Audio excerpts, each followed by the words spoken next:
Lucas capítulo 2, do 41 ao 52, nós vamos fazer leitura nessa noite.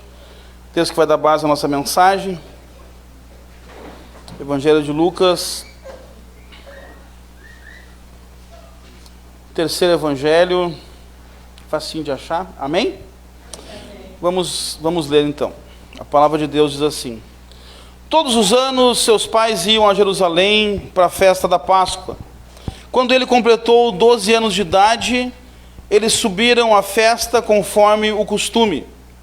Terminada a festa, voltando seus pais para casa, o menino Jesus ficou em Jerusalém, sem que eles percebessem. Pensando que ele estava entre os companheiros de viagem, caminharam o dia todo. Então começaram a procurá-lo entre os seus parentes e conhecidos. Não o encontrando, voltaram a Jerusalém para procurá-lo. Pois depois de 3 dias o encontraram no templo, sentado entre os mestres, ouvindo-os e fazendo-lhes perguntas. Todos os que o ouviam ficavam maravilhados com o seu entendimento e com as suas respostas. Quando seus pais o viram, ficaram perplexos. Sua mãe lhe disse: filho, por que você nos fez isto? Seu pai e eu estávamos aflitos à sua procura. Ele perguntou: por que vocês estavam me procurando? Não sabiam que eu devia estar na casa de meu pai? Mas eles não compreenderam o que lhes dizia. Então foi com eles para Jerusalém e era-lhes obediente. Sua mãe, porém, guardava todas essas coisas em seu coração. Jesus ia crescendo em sabedoria, estatura e graça diante de Deus e dos homens. Amém. Nossa leitura até aí. Glórias a Deus. Eu quero falar nessa noite, que está bem claro aqui no texto, e aí eu dei o título intencionalmente, porque o texto nos diz isso, que é perdidos no caminho. O que acontece aqui de a família perder Jesus. Então quero meditar com você nessa noite, trazer aquilo que Deus me iluminou para falar para a igreja sobre esse assunto. E 3 pontos que nós vamos ver nessa noite sobre esse texto que nós vimos. Eu oro que você esteja com o coração aberto, que o Espírito Santo abra o seu coração, o seu entendimento, para receber tudo aquilo que nós vamos falar, que creio que vai ser bênção para você e para a sua família, o que nós vamos ouvir e falar aqui na noite de hoje.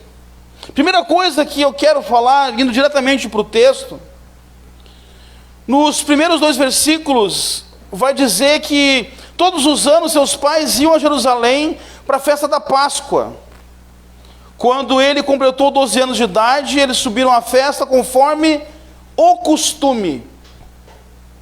Primeira coisa que eu quero falar é que a espiritualidade no lar é o DNA da próxima geração. Amém. A espiritualidade que você tiver na sua casa é o DNA, é aquilo que vai estar dentro, encrostado, absorvido nas próximas gerações. É o que vai determinar as próximas gerações, conforme é a sua espiritualidade dentro do lar. Aqui diz que seus pais iam todos os anos a Jerusalém. Era um costume da época, era um costume dos judeus. Eles subiam a Jerusalém nas festas, e aqui era a festa da Páscoa. Então eles estavam indo para a festa da Páscoa, toda a família, era costume, fazia parte da sua caminhada, da sua vida, das famílias. Isso era muito tranquilo, era muito comum, era muito normal, porque a família vivia isso. José e Maria eram fiéis às práticas espirituais. Os pais de Jesus eram fiéis às práticas espirituais. Aquilo que era proposto pela Bíblia, aquilo que era proposto para quem fazia parte na época da religião judaica. Então eles viviam isso, eles eram fiéis a isso. E aí a gente já começa perguntando algumas coisas para nós hoje, trazendo isso para nós hoje, trazendo isso para a sua família hoje, para a sua casa hoje. Eles eram fiéis nas práticas espirituais. Como está a nossa fidelidade às práticas espirituais? Como está a nossa leitura bíblica? Como está a nossa vida de oração? Como terça-feira temos o dia da oração, que é um dia estabelecido pela igreja, mas não quer dizer que você tenha que orar só na terça.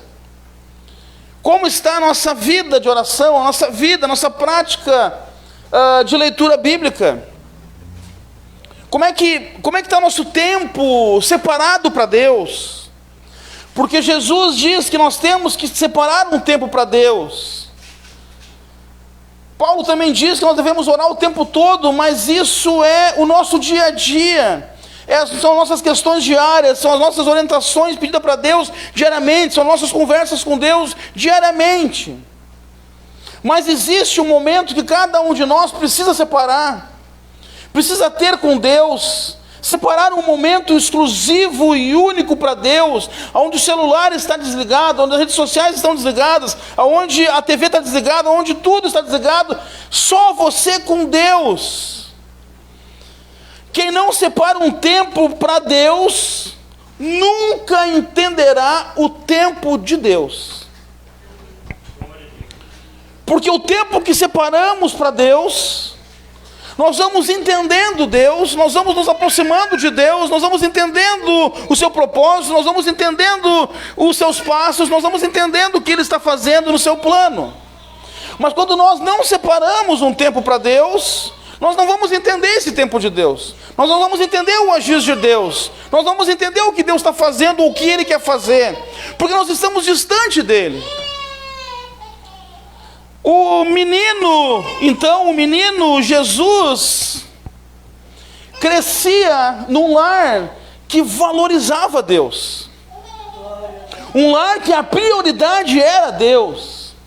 Já falei isso para vocês, quando eu estive em Jerusalém, uma das coisas que nos encanta em Jerusalém, que não dá vontade de voltar mais. Inclusive tem uma irmã lá em Canoas, muito próxima nossa, muito amiga da pastora Melissa, que foi agora, e ela disse, eu vontade de morar lá. E eu tive essa mesma sensação quando eu estive lá, a vontade de não voltar para casa, de não voltar para o Brasil. Por quê? Porque Jerusalém vive Deus do amanhecer ao anoitecer. As pessoas, os judeus ortodoxos, vivem o dia inteiro com o seu traje ortodoxo. Você vai a qualquer hora do dia, qualquer hora da noite, qualquer hora da madrugada, no Muro das Lamentações, tem sempre alguém orando. Você nunca vai estar sozinho no Muro das Lamentações. Sempre tem dezenas de pessoas orando. As pessoas respiram Deus, elas vivem Deus a todo momento. Tanto que algo constrangedor para nós como brasileiro é o dia que eu entrei numa loja de joias e artefatos, como se fosse a nossa loja de bijuteria aqui, né? Mas lá para eles não tem bijuteria, até tem algumas lembrancinhas, mas as lojas que vendem esses pingentes, pulseiras, colares, tudo é prata ou ouro. Aí entrou eu e mais um irmão, e o dono da loja ali, o vendedor, estava ali. A gente falou meio enrolado para ele entender que a gente queria ver algumas coisas para trazer de lembrança, de prata. Aí a gente foi lá atrás, tinha lá um gavetão assim que tu puxava, e tinha ali só produtos de prata, pingentezinho, coisinha pequenininha assim, sabe esse pingentezinho, botar no colar e tal. E ficou eu e esse irmão lá olhando com o gavetão aberto, e esse vendedor saiu da loja. É uma vergonha para nós isso. Ele saiu da loja e deixou a gente sozinho na loja olhando joias. Tinha outro gavetão com ouro. Se quisesse, nós íamos olhar o ouro. E aí nós vimos isso lá, que acontecia isso, que as pessoas não... A gente olhou, cara, o cara saiu da loja, a gente rouba isso aqui. Aí a gente falou com o guia, porque a gente foi longe e tal, sei que, e por que o pessoal deixa livre assim? Ele disse, porque aqui a gente não pensa em roubar. Só se preocupa em roubar quem pensa em roubar. O Senhor disse, meu Deus, que vergonha. Porque aqui, tu vai em qualquer lugar, se tu for no mercado, dependendo de como tu está vestido, tem um segurança aqui, ó, o pessoal de preto lá do lado, já está te cuidando, já está atrás, para ver se não vai roubar alguma coisa, não vai pegar um chocolate, não vai pegar uma bala. Lá era joia. Porque eles vivem Deus a todo momento. A toda hora eles estão vivendo isso. E a família de Jesus, a família do menino Jesus com 12 anos, vivia, valorizava as coisas de Deus dentro do lar. E isso não é só porque era Jesus, o nosso Salvador, o nosso Deus, não, com qualquer família judaica. Existe uma importância no exemplo familiar, para a formação espiritual daquela família, para a formação espiritual daqueles jovens, das crianças que nascem nesse lar. Eu e a minha irmã, nós não fomos criados num lar com estrutura. Pelo contrário, a nossa casa, uma bagunça. E isso custou muito caro para a família. Porque aconteceram muitas coisas na família. Não só na nossa família, de nós irmãos, pai e mãe, mas na família, nos familiares todos. Os tios, as tias, os avós. Porque não tinham princípios, não tinham valores espirituais. E aí aconteceu um monte de coisa. Jovens indo morar cedo com seus namorados, jovens ficando grávidas cedo, problemas com droga aqui, com álcool ali, porque não tinha estrutura. Mas graças a Deus que Jesus nos encontrou numa esquina da vida, para a glória de Deus. Que eu sei lá onde eu ia estar se não encontrasse Jesus. Sei lá onde nós íamos estar como família. Eu e a pastora também, porque nós todos viemos de famílias que às vezes tem, até a família da pastora tinha mais princípios cristãos do que a minha. Mas esses valores precisam ser passados de pai para filho. Você pode não ter condições de pagar os melhores cursos para os seus filhos. Talvez eles nunca estudem numa escola particular. Talvez eles nunca tenham oportunidade de cursar numa faculdade de medicina, que é caríssimo. Existem famílias que adolescentes precisam trabalhar cedo e que nem o ensino médio termina. Nem o ensino fundamental termina. Em alguns casos, nem começa a estudar. Talvez nossos filhos nunca sejam alguém importante, com um grande cargo na empresa, e nem se relacione com a elite da sociedade. Talvez você nunca viveu isso, talvez você nunca vai viver isso. Mas nossos filhos, porque a partir de nós é uma nova história, os nossos filhos precisam ter uma grande base, uma boa estrutura familiar. Os filhos precisam crescer sobre as colunas dos princípios.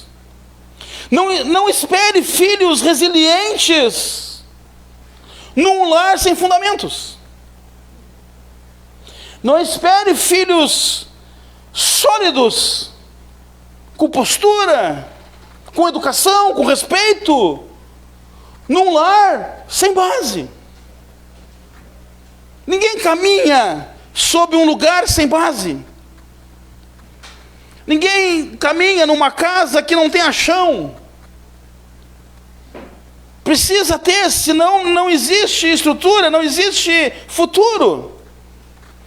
como você, como pai e mãe, ou futuros pais e mães que estão aqui, vão construir isso em casa. Eu quero fazer você pensar nessa noite. Pensar na sua família, na sua estrutura, na sua família, na sua vida como casal, na sua vida como pais, como avós que aqui estão. Como que você vai fazer para construir essa base que talvez hoje não tenha na sua casa? Talvez hoje a sua casa está só nas palafitas, mas não tem chão para caminhar. Aí tem que estar pulando aqui, ali, tal. Porque não tem uma estrutura. Como fazer isso? Como construir isso? O que fazer? Como fazer isso? Com as bases da palavra de Deus. Esse povo do Antigo Testamento, que até então era o Antigo Testamento, viviam nas bases do Antigo Testamento da palavra de Deus. A palavra de Deus, para a sua vida como cristão, que é fiel às Escrituras, a palavra de Deus, ela é a nossa base. Você como cristão, que tem a sua base, que tem a base na palavra de Deus, o seu exemplo de dedicação, o seu exemplo de devoção, o seu exemplo de entrega a Deus, é que vão criar essas bases. Aleluia. Seu filho pode ser um simples empregado de uma simples empresa, ou ele pode se tornar um grande negociador de uma multinacional. Não importa o cargo que ele exerça ou que você exerça, o princípio deve ser o mesmo. Independente da conta bancária, independente do valor do cargo que ele adquiriu, que ele conquistou, ele saiu talvez de peão de fábrica, talvez ele saiu de faxineiro da empresa, e ele foi trabalhando, ele foi evoluindo, ele foi ganhando oportunidades, ele foi fazendo cursos, ele foi crescendo, se tornou chefe do setor, se tornou chefe de departamento, se tornou gerente, e daqui a pouco se tornou um diretor da empresa. Ele sendo o faxineiro, ou ele sendo o diretor, o princípio tem que ser o mesmo. Ele deve ter com ele. E isso é para os seus filhos e para você e para mim. Mas vamos pensar nos seus filhos, nos seus netos, nos futuros filhos. Eles devem ter com eles, na sua intimidade, no seu íntimo, no seu coração, enraizado na sua alma. Ele deve dizer para ele mesmo: eu sou honesto. Não importa o que o mundo diga, não importa como o Brasil está, não importa como está o Congresso, como está o Parlamento, não importa como está a nossa justiça, não importa quem é o presidente, quem é o prefeito, quem é o governador, não importa quem é o chefe de setor, quem é o professor da escola, quem é o diretor, não importa, eu sou honesto. Aleluia. Ele deve ter isso com ele: eu sou honesto, eu faço coisas certas, porque um dia eu vi meu pai fazendo.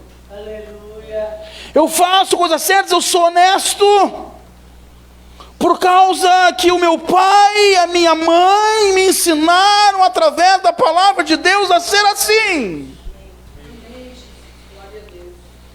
Eu não passo a perna em ninguém, eu não puxo o tapete de ninguém. Se eu tiver que ficar aqui ganhando o meu saláriozinho, eu vou ficar, porque eu tenho princípios. Eu não me vendo, eu não vejo a minha alma. Léo?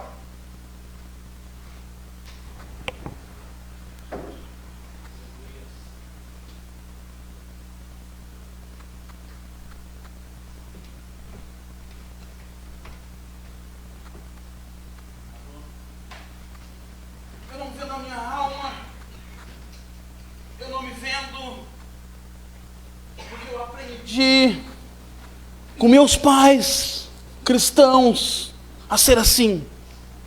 E talvez você possa dizer, como eu posso dizer, mas eu não tive pais cristãos. Eu não tive princípios a serem ensinados. Tive que sofrer consequências com isso. Assim como você talvez também não teve. Mas Deus achou você, chamou você, e você está aqui hoje para escrever uma nova história na sua família. Uma nova história no seu casamento. Uma nova história para os seus filhos. Uma nova história para os seus netos, irmã Beth. Com o nosso exemplo. Que os nossos netos, como agora tem a Clarinha, possa falar da mamãe dela, do papai dela, e possa falar do vô e da vovó, e do tio, que ela ama o tio dela.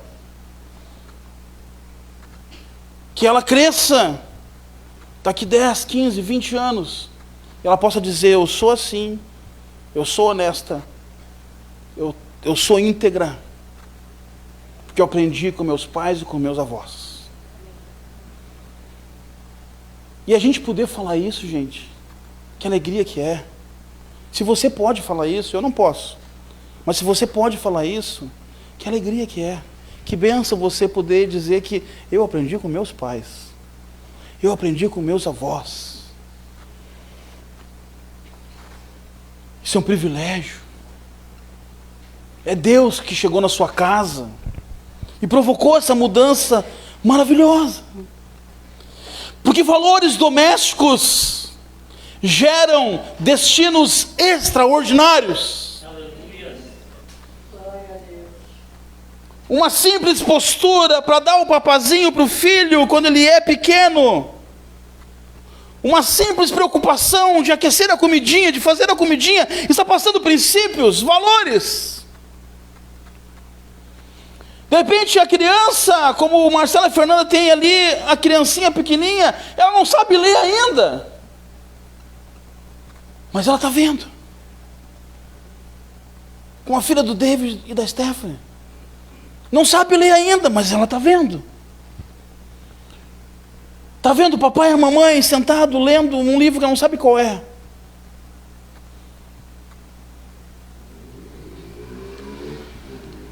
Mas daqui a pouco você está lendo e você pode dizer para o seu filho que não entende, que você acha que não entende. Só ele não sabe ler. Mas você pode olhar e dizer: olha só, filho, o que Deus está dizendo. É você ir fazer ele dormir. Não com cânticos do Boi da Cara Preta, mas do Davi, do Jesus, do Jonas, como o Léo era, que o Léo tinha o Jonas.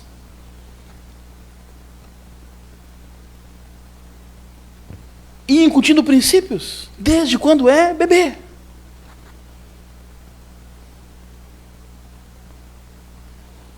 Eles talvez, eles não saibam, mas eles estão vendo você, de joelhos, orando.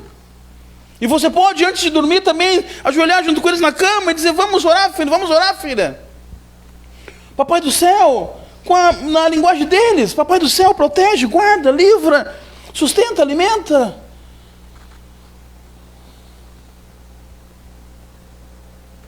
Porque uma vez eu vi o Léo falar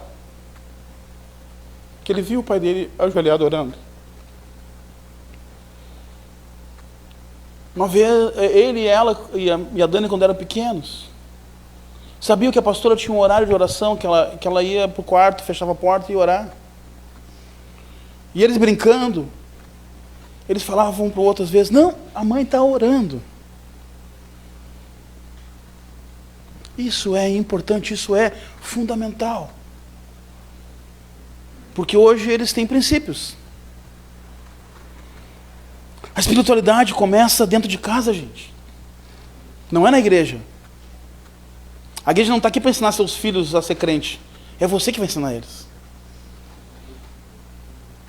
A escolinha não está aqui para ensinar eles a ser crente. É você que vai ensinar eles. É você que tem que participar quando ele chegar em casa com uma atividade e ele está lá brincando e dizendo: ó, pai, mãe, eu tenho que pintar isso aqui. Aí você está junto pintando e dizendo: que legal, filho, que bonito, que legal, o que é isso aqui? Ah, isso aqui é a Arca de Noé, isso aqui. é o rei Davi, isso aqui é o rei Salomão, isso aqui é Jesus. É assim. Nós vamos ensinando princípios. Onde a fé cria raízes, o futuro floresce com propósito. Você vai ter uma casa abençoada se você tiver práticas abençoadas. Por exemplo, de leitura bíblica, de leitura de livros bíblicos que vão te ensinar princípios. Tem livros maravilhosos que você pode ler, que você vai aprender princípios bíblicos que vão focar em um ponto específico, que vão falar de uma área específica que você pode aprender. Você pode ter uma vida de oração constante, dedicada e separada para Deus. Você pode ser alguém ativo na obra de Deus e nas atividades da igreja. Interessado na sua igreja, interessado no que está sendo pregado, no que você está aprendendo, no que o pastor está te ensinando. E você, depois de uma pregação dessa, você refletir e você realmente dizer, eu preciso fazer isso. É a importância que você dá. Por exemplo, hoje tem irmãos que não estão aqui, que estão viajando, e está tudo certo, não tem problema nenhum. Graças a Deus, tem que viajar mesmo, tem que passear mesmo. Mas não me refiro a eles, mas a qualquer outro que vai viajar e não pode estar no culto. Se você tem um interesse, se você quer estrutura, base, princípios para a sua família, você vai, depois que voltou de viagem, você vai lá no Facebook, vou ver o que o pastor pregou. Eu quero ouvir o que Deus está falando para a igreja que eu estou. Porque Deus está falando com você na igreja que você está. Então Deus tem um recado para você. E espero que esses irmãos assistam depois. E se esses irmãos assistirem depois, eu quero que me diga, meu irmão, se você assistiu, manda uma mensagem para mim, pastor, assisti. Eu vou dizer amém, irmão. É o interesse pelo que está acontecendo no reino, o que está acontecendo na sua igreja, qual é o movimento que Deus está fazendo, e porque eu quero aprender, porque eu quero crescer, porque eu quero trazer essas bases para a minha família. Isso demonstrará para seus filhos, e não só para eles, mas para todos na sua volta, que você leva a sério o que é sério. Aleluia. Fé em casa, legado no mundo. Você pode repetir isso comigo? Fé em casa, legado no mundo. Não importa quando você vai deixar de dinheiro para os seus filhos, importa o legado que você vai deixar. Porque o dinheiro vai acabar, o dinheiro vai gerar briga entre os irmãos, vai gerar desavença. Mas o legado é você poder dizer, aprendi com meu pai, aprendi com minha mãe. É você poder andar na rua de cabeça em pé e saber que teu pai era uma pessoa honesta, que você é o pai dessa pessoa, é o pai dessa criança que cresceu, e essa criança que cresceu pode dizer, eu tenho orgulho do meu pai, tenho orgulho da minha mãe, aprendi os princípios de Deus com eles. Segundo, versículo 43 e 45 diz assim: terminada a festa, voltando seus pais para casa, o menino Jesus ficou em Jerusalém, sem que eles percebessem. Pensando que ele estava entre os companheiros de viagem, caminharam o dia todo. Então começaram a procurá-lo entre seus parentes e conhecidos. Não o encontrando, voltaram a Jerusalém para procurá-lo. Segundo ponto, eu quero falar do custo invisível da distração.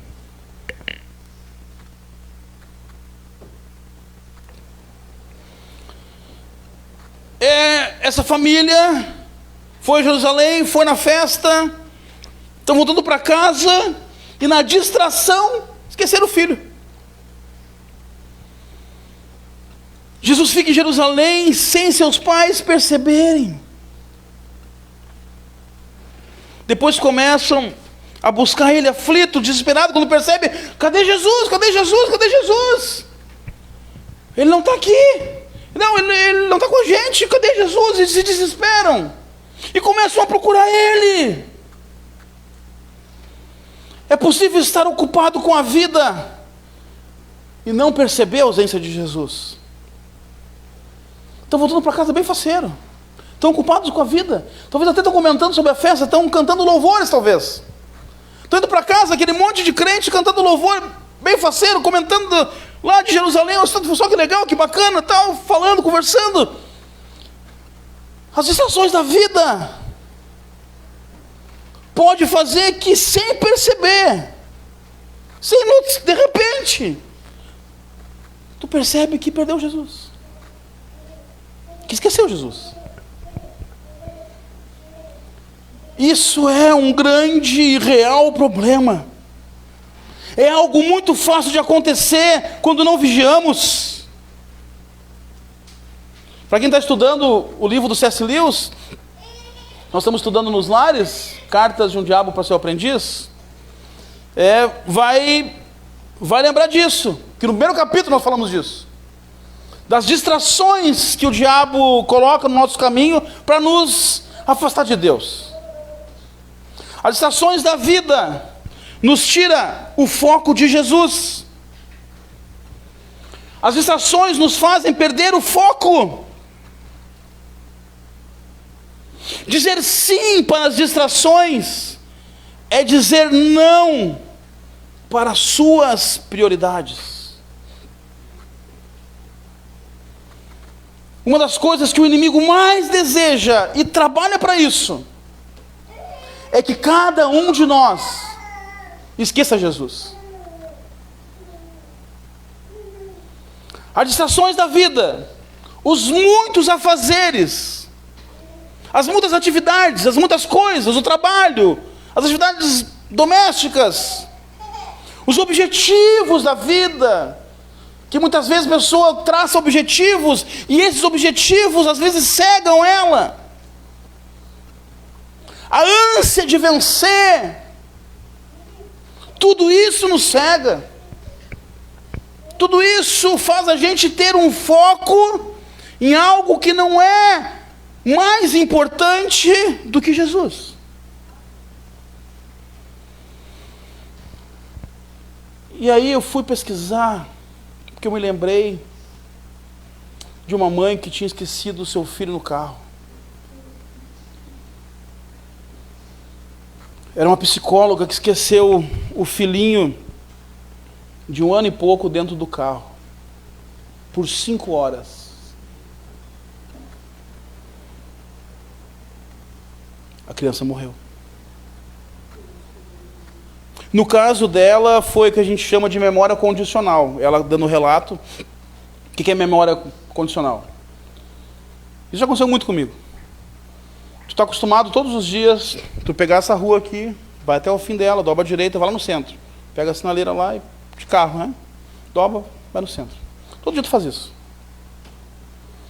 Um dia tu tem que ir para lá. Isso aconteceu comigo a semana passada.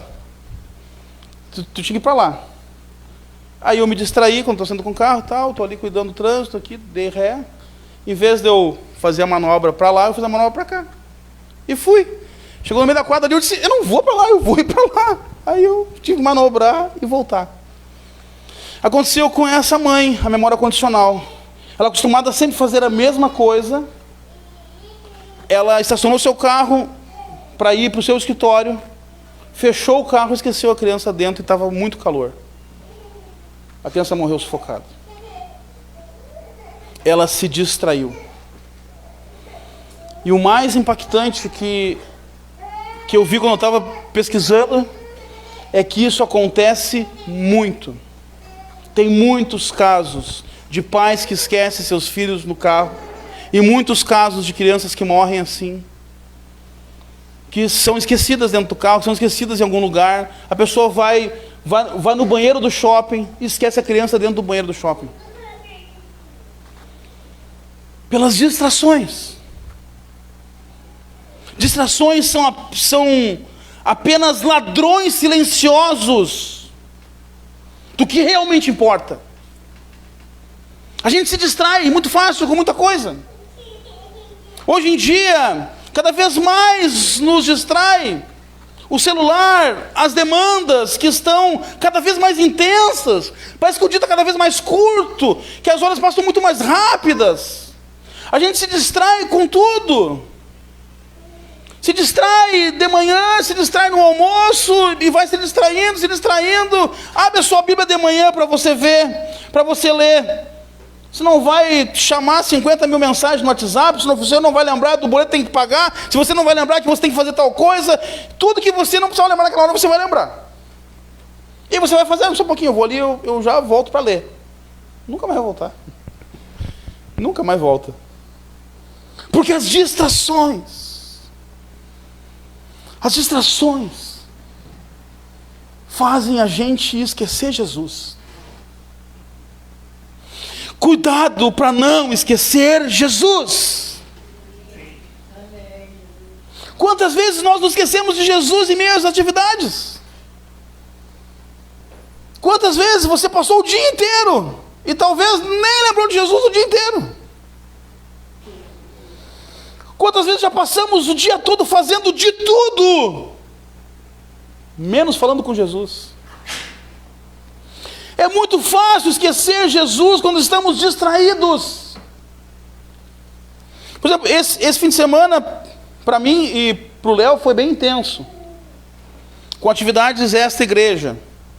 Sabe do projeto de basquete que eu tenho? Eu organizei um campeonato que foi ontem aqui em Taquara, que foi tarde e noite. Começamos de tarde, e aí chegamos em casa, era quase meia-noite, eu e o Léo.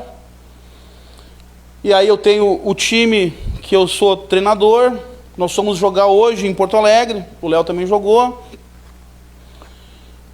E uma coisa muito importante que me fez pensar nessas atividades do basquete é também nós não esquecer de Jesus na hora do esporte. O pessoal que é do futebol, né? A gente não pode esquecer Jesus pelo lado de fora da quadra. Seja de futebol, de basquete, vôlei, seja de qualquer coisa. Mas especialmente o futebol, que ele é mais truncado, às vezes o pessoal pega um pouco mais forte. Nós somos cristãos aqui, sentados, ouvindo a palavra de Deus, ou lá na quadra, chutando uma bola. Ou no nosso caso, quicando a bola e fazendo cesta. Inclusive hoje lá com a rapaziada, eu fui fazer uma oração, que todos sabem que eu sou pastor. Inclusive um deles, para a glória de Deus, se assim Deus permitir, vai congregar com nós logo, conosco, logo. Eu fui fazer oração e antes da oração, eu falei na oração e falei para eles: nós vamos fazer hoje um jogo de respeito, de honra. Eu vou orar para que Deus nos abençoe. Orei, fiz uma oração de bênção, dizendo isso para Deus: Senhor, que hoje nosso jogo seja para a tua honra e tua glória. Eles não são crentes, mas eu sou. O Léo é. Tinha alguns ali que também são. Mas isso deve ser exemplo para nós, para eles e para os outros. Que nós devemos entrar em quadra sem esquecer de Jesus. Sem esquecer que eu estou jogando com uma pessoa que eu posso ganhar ela para Jesus ou eu posso perder ela. Eu posso jogar Jesus fora da vida dela. No futebol, que tem às vezes muita violência, muito empurrão, não, mas aqui eu jogo. Cara, tem que jogar firme, Uma coisa é jogar firme, outra coisa é faltar respeito. Outra coisa é ser violento. Então nós não podemos esquecer de Jesus. Não existe justificativa para esquecer de Jesus. Não existe porquê esquecer de Jesus. O foco do maligno é tirar o nosso foco. O custo invisível da distração é você perder o dono da vida. Se você esqueceu Jesus, se você tem esquecido Jesus, volte correndo para buscá-lo. Ainda dá tempo de buscá-lo, ainda dá tempo de achá-lo. Dá tempo de voltar e encontrar com Ele. Jesus é encontrado na presença de Deus. E por último, do versículo 46 a 49, vai falar do encontro dessa família que se encontra com Jesus no templo.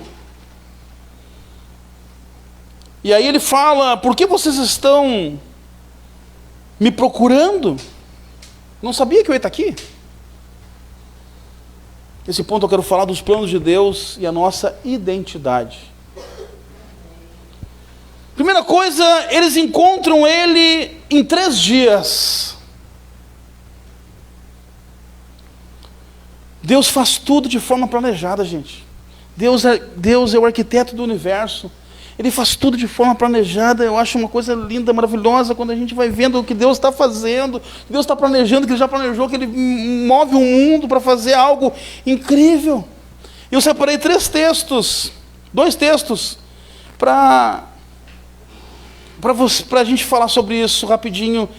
Esther 4,16 diz assim: vá reunir todos os judeus que estão em Suzã e jejuem em meu favor. Não comam nem bebam durante 3 dias e 3 noites.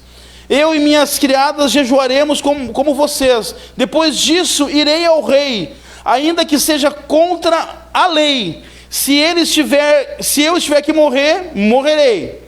1 Reis 12:5. Roboão respondeu: voltem a mim daqui a 3 dias. Então o povo foi. Aí nós vamos ver no versículo 41. Todos os anos, seus pais iam a Jerusalém para a festa da Páscoa. O que aconteceu na Páscoa, anos depois, que marcou a nossa história? Jesus morreu. E eles foram procurar Jesus. Faça agora 2 cenas na sua cabeça. José e Maria, a família voltando para casa. As mulheres indo até o túmulo. A pergunta é a mesma: aonde está ele? E alguém diz: ele não está aqui. E aí a história bíblica vai nos dizendo que para se encontrar com o rei, Esther diz: 3 dias e 3 noites eu jejuarei. Depois desses 3 dias, eu irei ao rei. Roboão diz, ele é o rei: voltem a mim em 3 dias. Aí eles encontram, Jesus morre, e eles encontram Jesus em 3 dias. Deus vai escrevendo a história. Deus vai dando sinais. Deus vai dizendo o que vai acontecer em toda a história, desde Adão até Jesus. Isso nos diz algo grandioso, que Deus planeja e vai dando sinais sobre aquilo que Ele vai realizar. Fique atento aos sinais da sua vida. Fique atento aos sinais que Deus vai dando para você, que Deus vai te indicando, que Deus vai te dizendo, que Deus vai te mostrando, que daqui a pouco aquilo vai acontecer. Comece a observar, e quando acontecer, você vai perceber que Deus já estava te mostrando, já estava falando, mas você talvez não tinha visto ainda.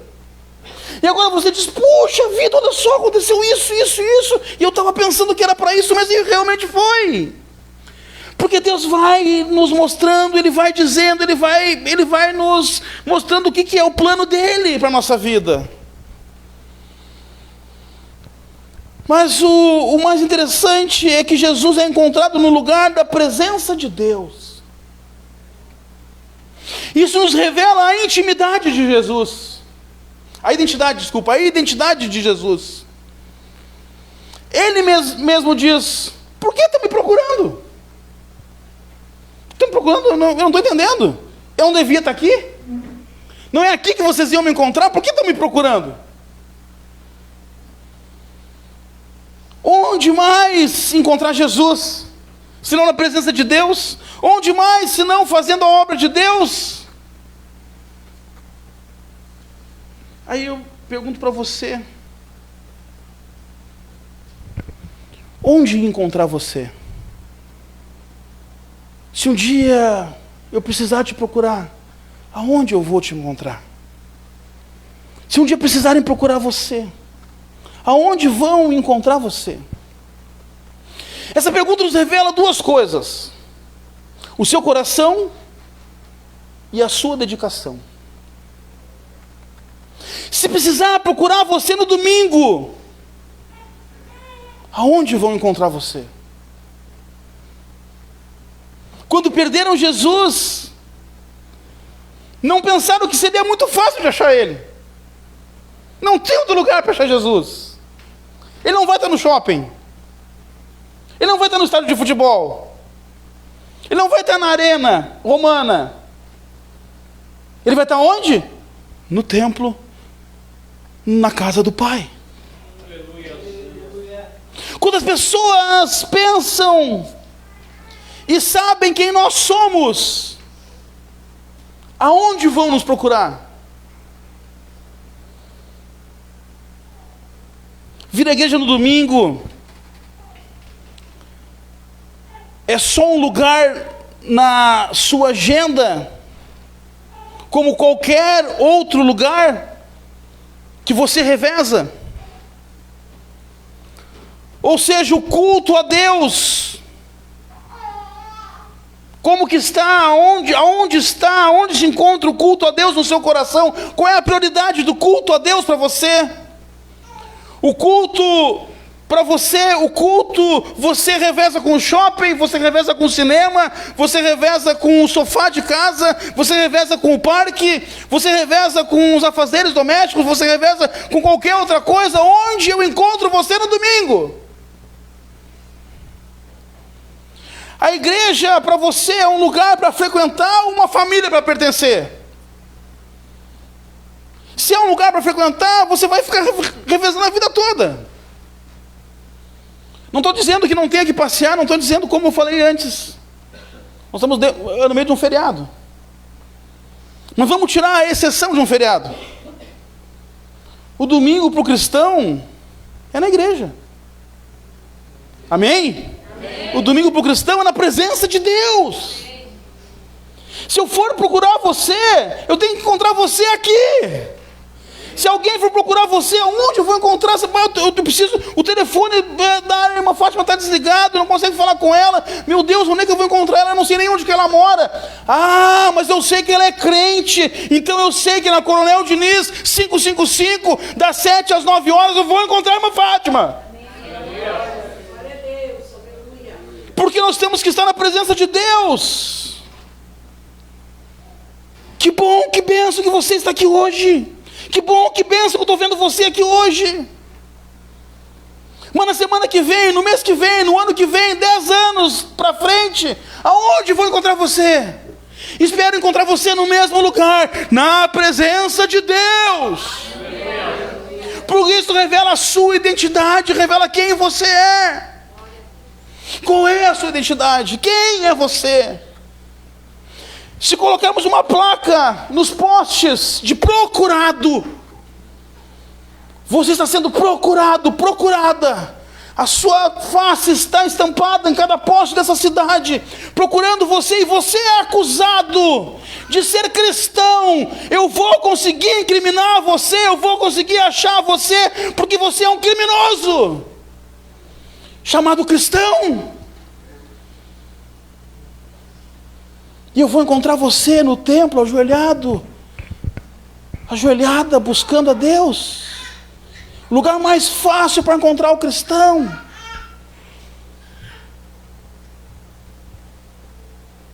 É com a cara no pó, na presença de Deus. Deve ser assim. Tem que ser assim. Precisa ser assim. Ninguém pode se enganar com você.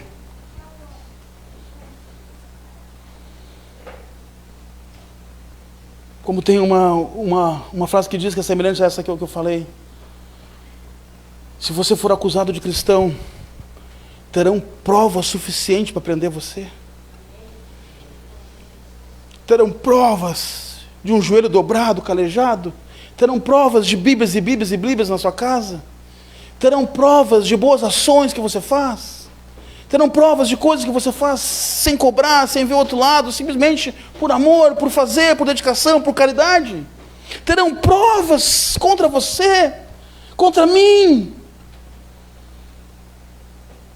Como foi com Pedro, que tentou se esconder, mas não conseguiu. Ah, você estava com ele. De Pedro disse, não, estava sim. Tu fala igual a ele. Oh, glória. Podem acusar você por falar igual Jesus. Podem acusar você de ser um bom pai, de ser uma boa mãe, de você ter um filho cristão e dedicado. Vou acusar teu pai, eu vou prender teu pai, por quê? Porque tu é igual a ele, e ele é cristão e tu também é. Tu é bonzinho que nem ele. Tu é honesto que nem ele. Tu é honesta que nem ela. Tu é uma menina que tu é igual a tua mãe na dedicação. Vamos chamar a polícia, vamos prender todo mundo aqui. Ou alguém vai se escapar. Não, tu eu sei que não é. Pode passar. Vão encontrar você no templo. Vão encontrar você na presença. Vão encontrar você ensinando seu filho a orar. Vão chamar a polícia, vão arrombar a porta da tua casa e tu está lendo a Bíblia. Vão entrar armado para pegar você e vão acusar. Ô cristão! O que está fazendo aí de joelho? Preso!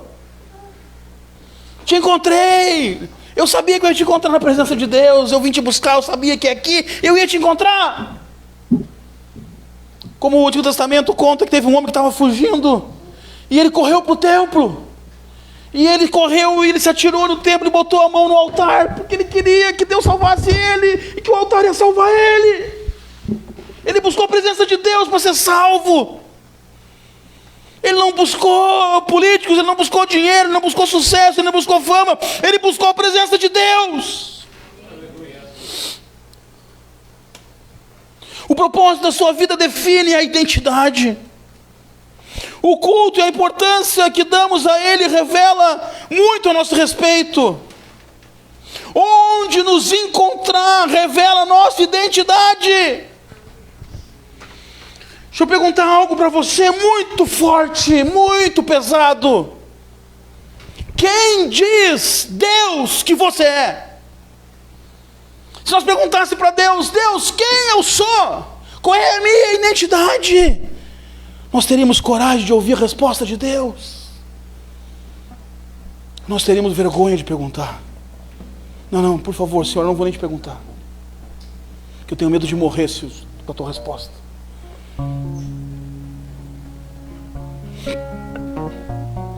Os versículos finais nós vamos falar num outro momento. Por hoje é aqui. Essa palavra nos ensina que Jesus valorizava a vontade do Pai desde jovem. A vida cristã envolve busca constante, mesmo quando falhamos. A falha não nos define. Deixa eu dizer isso para você ter mais certeza. O seu pecado não te define. A falha não te define. O erro não te define. O que nos define como cristão é arrependimento.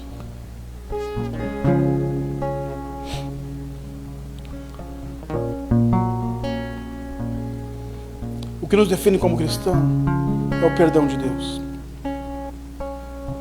Não sei por onde você tem andado, não sei o que você tem feito, mas o perdão de Deus aguarda você. Se você errou, se você falhou, se você esqueceu Jesus, hoje você pode encontrar Ele de novo.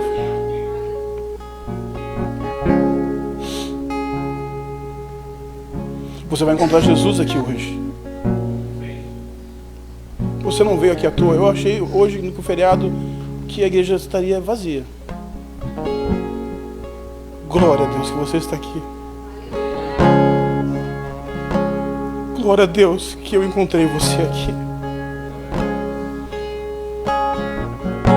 Isso define você. Isso define o seu legado, o seu futuro, os seus filhos, a sua família. Isso muda uma história.